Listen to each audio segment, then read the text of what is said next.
Here I am, about to tackle my to-do list, but instead I find myself hesitating and feeling overwhelmed. Actually, I haven't even started. I was just preparing to start my focused work. Since I felt shitty, I decided to take a break, to recharge my energy. The sad truth, even after this so-called moment of self-care, I still feel overwhelmed and stressed about my tasks. Why does relaxation sometimes feel worse than doing nothing? And what's the difference between productive relaxation and procrastination? Let's find out. Google gives us a whole lot of reasons why we procrastinate, and the topic sure is not new to you. However, interestingly to know is that procrastination is not solely based on disliking a task, but also on the fear of failure and the need to maintain a positive self-image. It makes a lot of sense to think that this is the main reason why I open social media and put my university work and personal projects on hold. It's not like I don't have any motivation. I know I have a lot of it, and you probably know that as well. We want to do self-development, we want to be successful, blah blah blah, But our human brain doesn't like to fail. Finding refuge in the safe escapism of our phone as a coping mechanism. And I guess deep down we all know when we are procrastinating. So in a way, we are lying to ourselves. I've got an analogy for you. Life is like a complex maze, filled with twists and turns that represent the challenges and uncertainties we face each day. Now imagine your perception of reality as a map guiding you through this complex maze. This map is shaped by your experiences, emotions, desires, providing you with a sense of direction in navigating life's complexities. Sometimes, however, this map becomes distorted, like a fractured puzzle missing a crucial piece. You find yourself stumbling blindly, making wrong turns and encountering dead ends.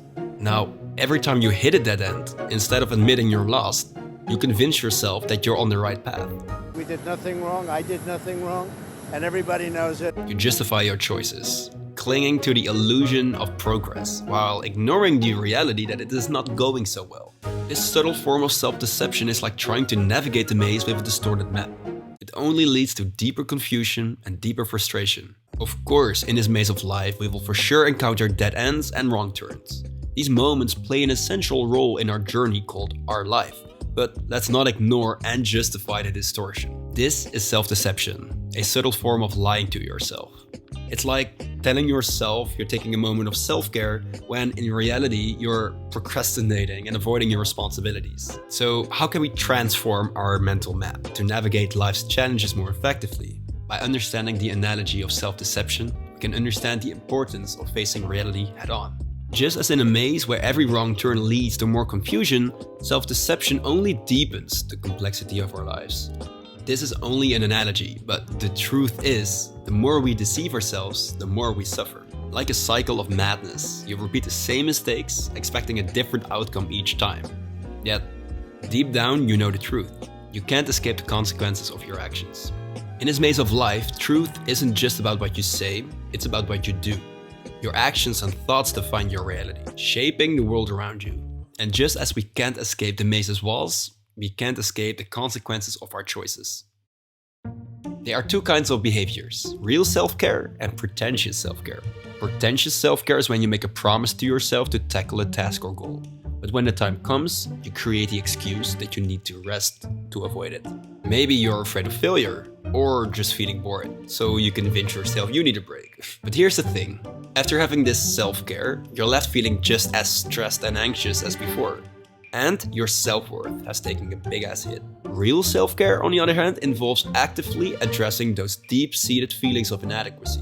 It's about identifying your triggers and developing a plan to manage them. This means changing our mindset about failure and understanding that it's a natural part of the learning process. It's about showing discipline and willpower in the moments when we need to work, and also making time to rest and recharge our batteries. During real self-care, we don't have this self-conscious voice in the back of our mind saying we should actually be doing work. We give ourselves permission to take breaks, whether it is watching a movie, reading a book, or simply relaxing without feeling guilty.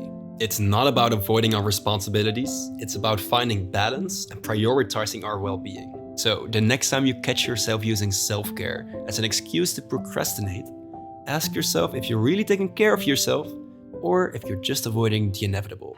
Now you might be wondering, how do I recharge my battery and incorporate real self-care in my routine? Well, it starts with creating a weekly structure that includes dedicated moments for both self-care and work. I do my best to stick to this plan, but hey, I'm only human and sometimes things don't go as planned. But when that happens, I make a conscious effort to recognize and adjust my behavior. I can't stress enough the importance of self-awareness in this process. It's like that quote I said in the beginning of this video. Every person should strive to learn what they're running from and why. Knowing your triggers, understanding when these moments occur, and developing a strategy to address them is key.